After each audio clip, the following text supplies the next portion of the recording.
Hola, ¿cómo están ustedes? Estamos en una nueva edición del programa de Género Educativo, Salud y Educación. Hoy me acompaña, tengo el placer de que me acompañe la doctora Florencia Brugesser. Sí. Perdón. ¿Cómo estás, Florencia? Bienvenida. Bien, muchas gracias. Bueno, yo soy la agradecida por haber aceptado nuevamente acompañarme en este programa. La doctora es médica especialista en infectología, sí. También es, directora médica de la nueva clínica Chacabuco, y hoy va a hablar de las infecciones de transmisión sexual, las más frecuentes, ¿sí? Sí. Habíamos hablado fuera de cámara que podíamos hablar yo voy a hablar de la parte de la prevención, que podíamos hablar de sífilis, HIV o VIH, y herpes sí. También, y gonorrea. Sí, exactamente. ¿Verdad? Sí, esas son como las más frecuentes, más consultas tenemos. Y bueno, hoy en día podemos decir de que hay un aumento. Exactamente, de las infecciones de transmisión sexual. Sí, nosotros estamos viendo un aumento de la mayoría de las infecciones de transmisión sexual, pero básicamente, de lo que se viene hablando y que seguramente lo han visto últimamente es de la sífilis. La sífilis ha aumentado en los últimos años a nivel mundial muchísimo, y obviamente y la Argentina, provincia de Buenos Aires, Tandil no es la excepción.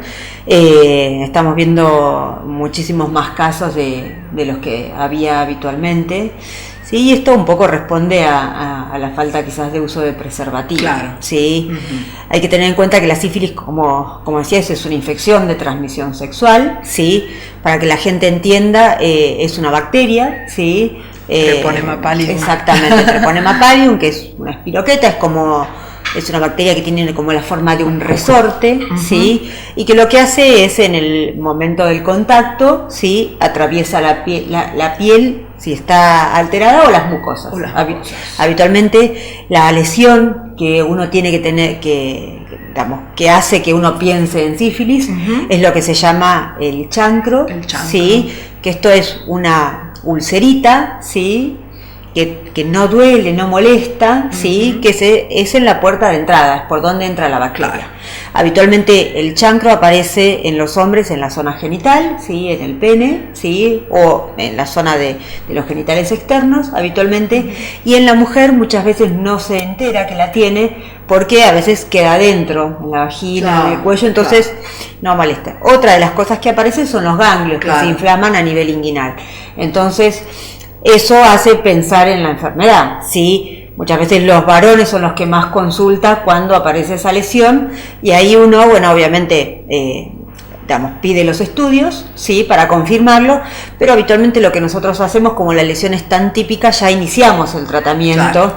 Esta es una enfermedad que tiene un tratamiento que es muy efectivo, uh-huh. que es penicilina, ¿sí? Una inyección de penicilina que fácilmente, y rápidamente cura la enfermedad, ¿sí? Esto es muy importante que uno, como profesional de salud, cuando está ante la sospecha de un caso de sífilis, ¿sí? Que no espere el resultado del laboratorio, sino que inicie el tratamiento, porque eso disminuye también la diseminación de la enfermedad, claro, ¿sí? Claro. La tasa de transmisión. La tasa de transmisión. Después nosotros obviamente confirmamos esto con un análisis, ¿sí? Que lo que se pide habitualmente es una BRL, claro, sí, que sí. Es una prueba, inespecífica, pero que nos confirma, claro, que tiene sífilis. Y obviamente en estos casos nosotros hablamos con el paciente para tratar a la pareja. Siempre es importante que en estas infecciones de transmisión sexual, más allá de tratar al paciente, debemos tratar a la pareja o a sus parejas, ¿sí? En el caso de sífilis, uno tiene que mirar por lo menos hasta 3 meses para atrás, ¿sí? Exactamente, pero como la sífilis tiene varios estadios, esto que nombramos ahora es lo que se llama sífilis primaria, claro, que es el chancro, o sea, esta ulcerita que aparece en la zona de ingreso, uh-huh. que a veces incluso esto puede aparecer en la boca. Tengamos en cuenta que el sexo oral también es una forma de transmisión, claro, de la enfermedad. Sí. Después esta enfermedad pasa que, como la ulcerita, el chancro no duele, no molesta y se cura espontáneamente, claro, si uno no hace el tratamiento. Claro, si la persona no consulta, no hay diagnóstico y no hay tratamiento. Exactamente, la enfermedad sigue su curso, claro, ¿sí? y ahí aparece lo que se llama sífilis secundaria, que es la etapa en la que la bacteria invade todos los órganos, ¿sí? Y ahí lo que aparece habitualmente son lesiones en la piel, ¿sí? Como una alergia, como rash, vesículas. Puede aparecer de cualquier forma, ¿sí? Por eso se la llama la gran simuladora, es decir, porque las lesiones en la piel pueden remediar muchísimas enfermedades. Entonces, muchas veces uno lo encuentra en ese momento, que fue a ver al dermatólogo, que fue a ver a su clínico y que le pidieron estudios o lo trataron o pensaron que era alergia a otras cosas, claro. Y llega ahí o con una BDRL positiva, que en todo ese screening que le hace el médico se lo pidió, o viene porque no sabe qué es y bueno, uno lo ve y le solicita los estudios. Claro. Ahí nuevamente el tratamiento es penicilina. Si uno hace el tratamiento, la paciente se cura, paciente o el paciente se cura. Sí. Esto es lo que se llama primaria y secundaria. Después la enfermedad puede estar activa si uno en esa segunda instancia no la trata, ¿sí? Y puede estar años, ¿sí? Por eso es que hay un periodo que se llama de latente temprano, que es cuando la sífilis tiene menos de un año de evolución, o tardío cuando tiene más de un año de evolución.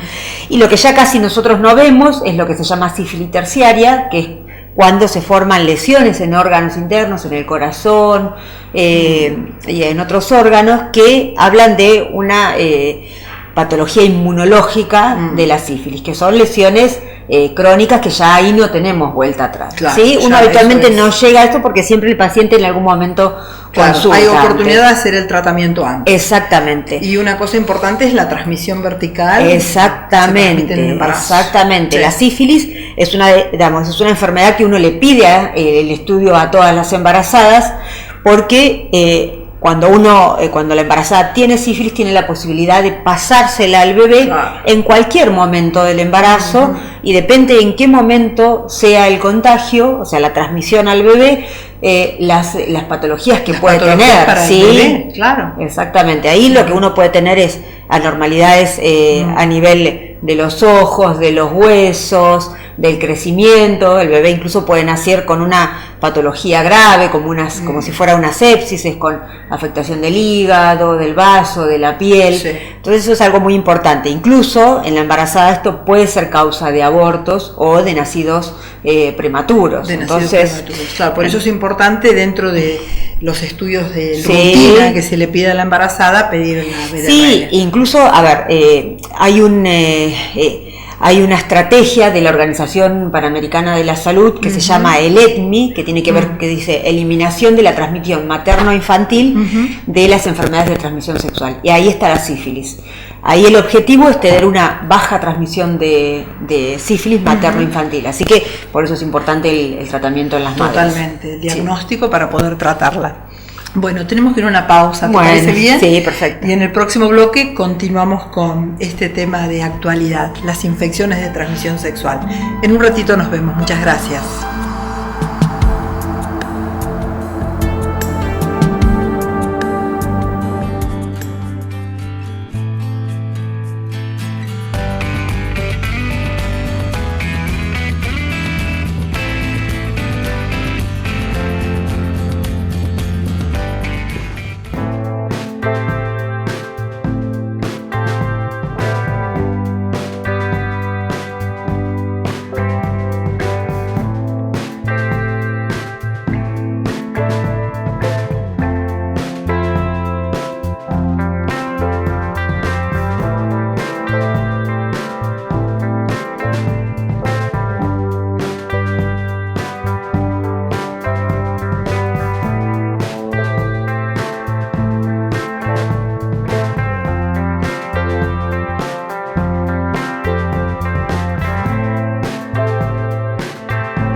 estamos en este segundo bloque con la doctora Florencia Brugesser que está refiriéndose, médica infectóloga, que está refiriéndose a las infecciones de transmisión sexual.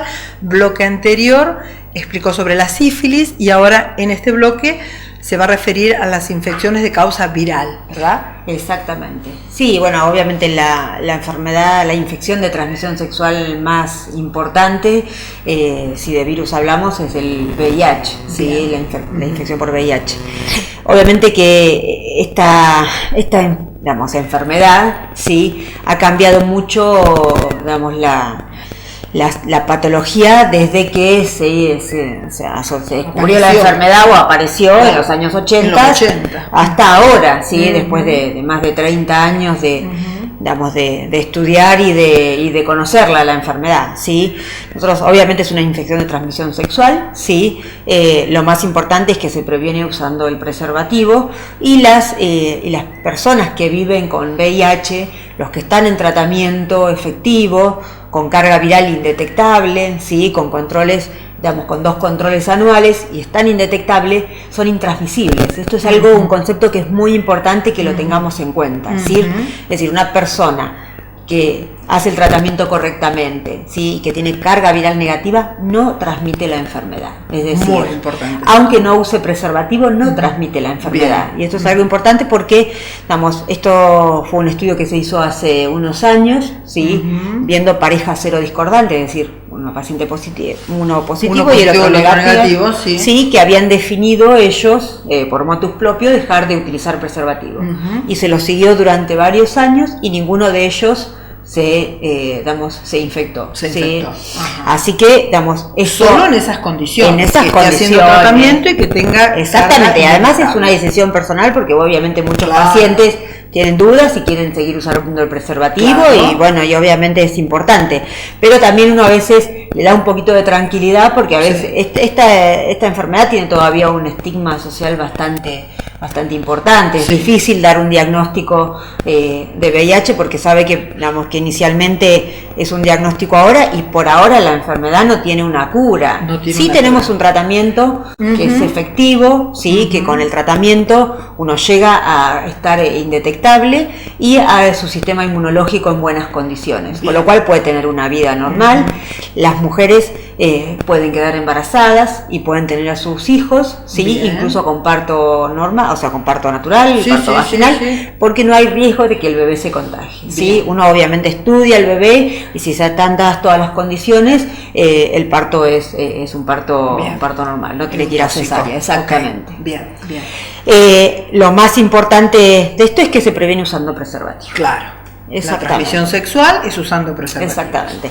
Ya vamos a hablar en el último bloque de eso. Esta enfermedad, obviamente, cuando uno se la contagia, ¿sí? Inicialmente puede aparecer como un síntoma, lo que se llama un síndrome retroviral agudo, que es como un cuadro gripal inespecífico, que se inflaman a veces los ganglios del cuello, los inguinales, puede haber como una faringitis y en algunos casos puede haber como un brote en la piel, ¿sí? Eso también pasa si ellos no consultan y el médico tampoco sospecha de que puede ser un VIH, eso pasa como desapercibido. Claro, algo muy inespecífico, ¿verdad? Exactamente. Y si uno espera a tener algún síntoma para hacerse el test, pueden pasar muchos años y en realidad cuando aparecen los síntomas es cuando el sistema inmunológico está deteriorado, ¿sí? Es cuando aparece lo que se llama síndrome de inmunodeficiencia adquirida, que es cuando el sistema inmune está alterado y cuando empiezan a aparecer enfermedades oportunistas, enfermedades que a una persona con el sistema inmunológico sano no le harían daño, pero a estos pacientes sí. Por eso es muy importante que uno se haga el test del VIH, ¿sí? Aunque no tenga síntomas, como un análisis más de rutina, como uno se hace el colesterol, como uno hace otros estudios que tiene que saber. El VIH, eso es importante, ¿sí? Hacérselo porque si uno hace un diagnóstico precoz, la mayoría de los pacientes está asintomático cuando uno hace el diagnóstico, iniciando un tratamiento rápidamente, vamos a andar bien. Síndrome de inmunodeficiencia adquirida, vamos a decir que es lo que se llamaba SIDA. Exactamente, bien, para que es la etapa final de la infección por VIH. Bien. Y el herpes también es muy frecuente. El herpes el herpes creo que es junto con la sífilis, muchísimo en el consultorio. Uno de los más frecuentes, pero obviamente este virus, la característica que tiene es que cuando uno se lo contagia, ¿sí? Queda con uno para toda la vida. Claro, porque claro. los virus herpes son los virus que tienen la característica de generar latencia, es decir, el virus cuando llega a la piel, después viaja por el nervio hasta el núcleo de la célula y ahí se queda dormido. Y Claro. después se reactiva en Claro. determinadas circunstancias. Claro, ¿sí? generalmente cuando el sistema inmunológico ya es incompetencia, Exactamente. incompetente por alguna Sí, por circunstancia. estrés, cosas Sí, incluso sí, sí, bajitas. Para que la gente lo sepa, el herpes, ¿qué es? Son, digamos, a nivel genital, habitualmente lo que aparece es como una lesión medio coloradita y sobre esa mancha coloradita aparecen pequeñas como ampollitas, Claro, vesiculitas vesiculitas, chiquititas sí, sí, que forman sí. como ramilletes, Claro. pero en la zona genital lo que pasa habitualmente es que se rompen, Claro. entonces uno lo que ve como un área eritematosa, Sí, como son ulcerada. muy dolorosas, Muy, lesiones muy dolorosas. sí. Siempre consultan porque duelen Sí, mucho. sí, sí, ¿sí? sí, sí. Este virus tiene un tratamiento, que es Sí, el aciclovir, que es un sí. antiviral, que uno inicia el tratamiento, ni bien empieza con los síntomas, acorta el periodo, Claro. ¿sí? Entonces no genera todo el estadio que es que se ponga colorada, que aparezcan las vesiculitas, que se rompan las vesiculitas, que aparezca como una costra y que después pase. Bien. ¿Sí?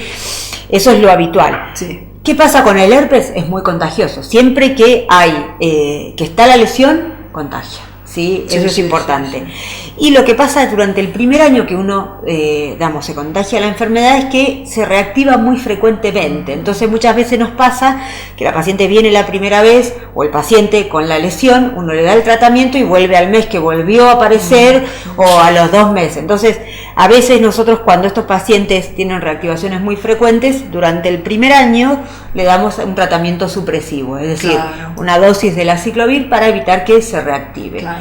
Lo que pasa es que después Claro, del sí. año, de los 2 años, el virus se queda un poco más tranquilo y quizás pasan años sin que se vuelva a reactivar. Bien. Pero siempre está. O sea que uno tiene que saber que puede aparecer. Puede aparecer, no es que se Exactamente. contagie nuevamente, sino que se reactiva el Exacto. virus que está presente en el Igualmente también tenemos la posibilidad de volvernos a contagiar otro. Por supuesto, Sí, sí. sí, sí. Bueno, ahora tenemos que ir a una pausa, entonces vamos a dejar el HPV y la gonorrea para el próximo bloque. Perfecto. ¿Te parece bien? Sí, sí, sí, Bueno, sí. en un ratito volvemos. Gracias por acompañarnos.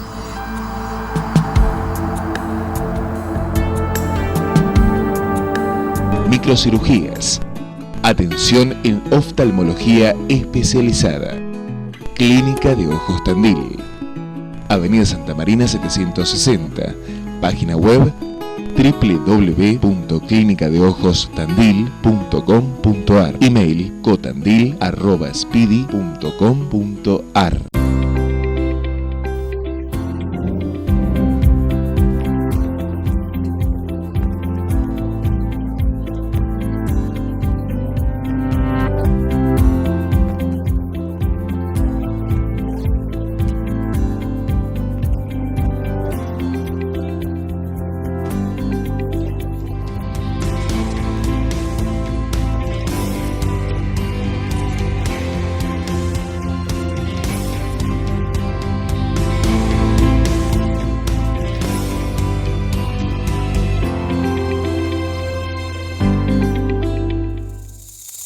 Instituto de Diagnóstico por Imágenes.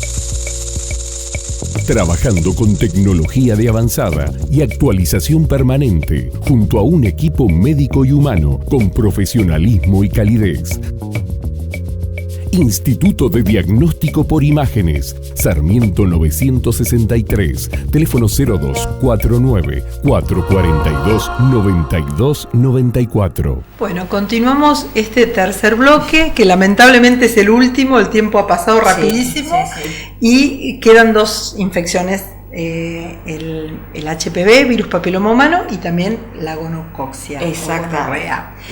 Sí, Una es una infección viral y la otra es una infección bacteriana. Exactamente, sí, el virus del papiloma humano, Claro, o VPH como se lo sí, conoce, sí. básicamente es, habitualmente se lo conoce como las verrugas genitales, esas lesiones que puede afectar al aparecen. varón y a la mujer. Exactamente, a Sí. cualquiera de los dos.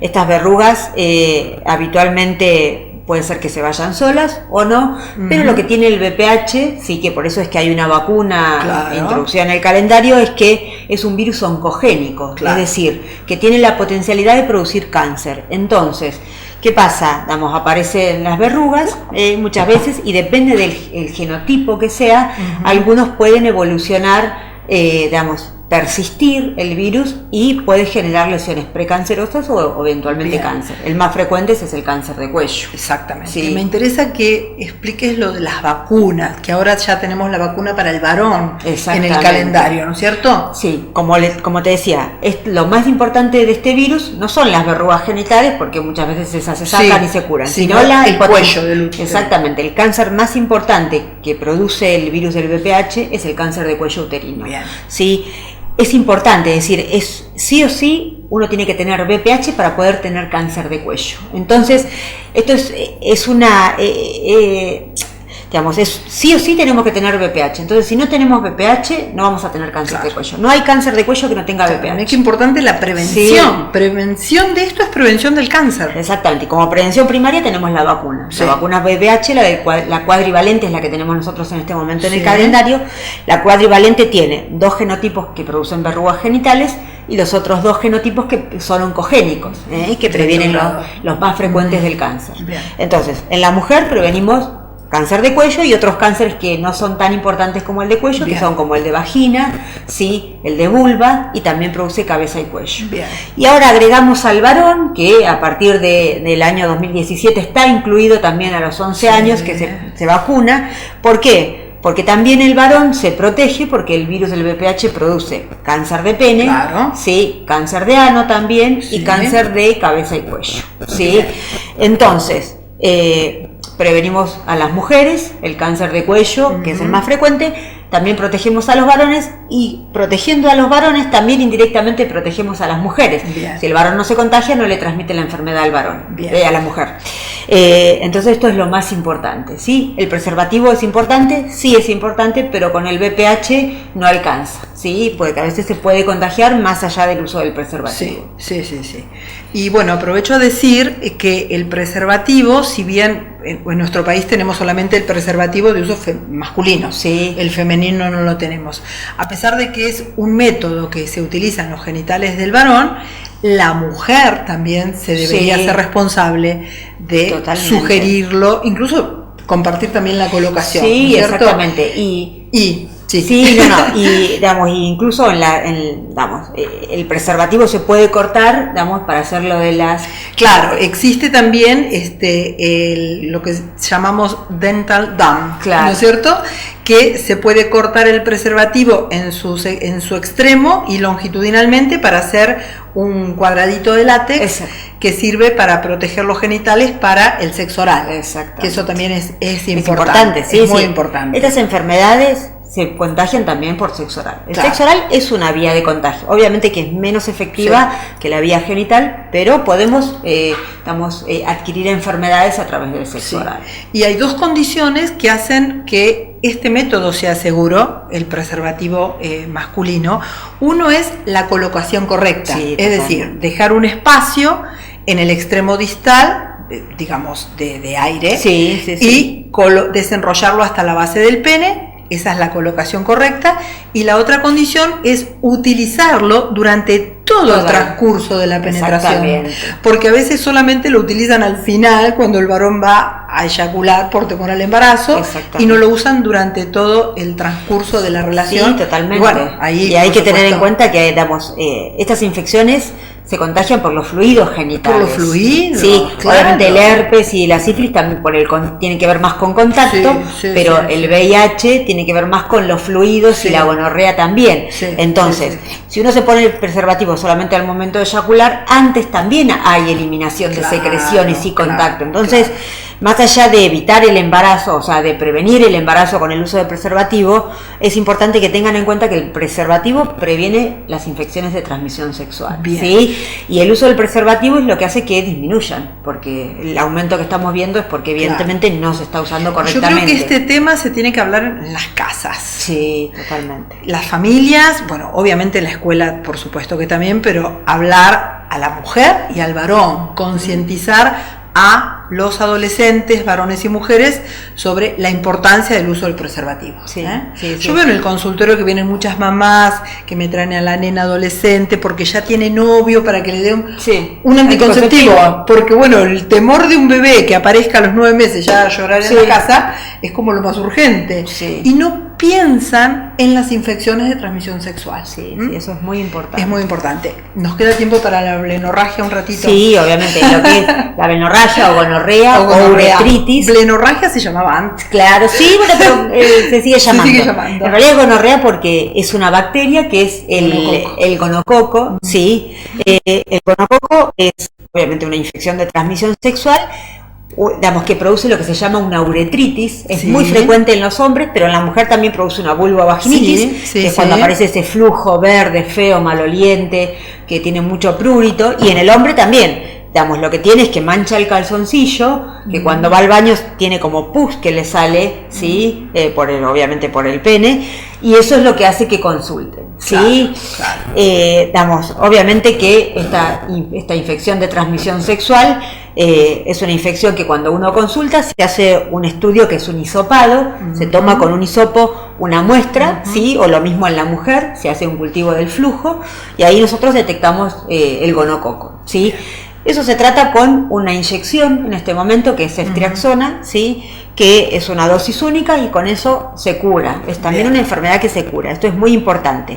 Pero como es una infección bacteriana, ¿qué estamos viendo? Un aumento a nivel mundial de esta infección también, pero como digamos, esta es una bacteria que ya viene adquiriendo resistencia a antibióticos, lo que estamos viendo es que hay antibióticos que antes podíamos usar con esta bacteria y ahora no. Entonces nos estamos quedando sin opciones. En otros países es muy crítico esto porque casi no tienen opciones para usar. Lo que nosotros tenemos ahora acá, en algunos otros países no lo están teniendo. Entonces es muy importante porque si prevenimos la infección, prevenimos que la bacteria se vaya haciendo cada vez más resistente, ¿sí? Porque va a llegar un momento en que no vamos a saber con qué tratarlo. Claro, no vamos a tener con Exactamente. Este es un tema que con muchas infecciones bacterianas estamos teniendo. Es algo que la Organización Mundial de la Salud viene reclamando hace bastante tiempo, el uso adecuado de antibióticos, ¿sí? Bien. El uso inadecuado hace que las bacterias se vayan volviendo resistentes. Con esta infección, como les decía, lo más típico es la secreción genital o el flujo en la mujer.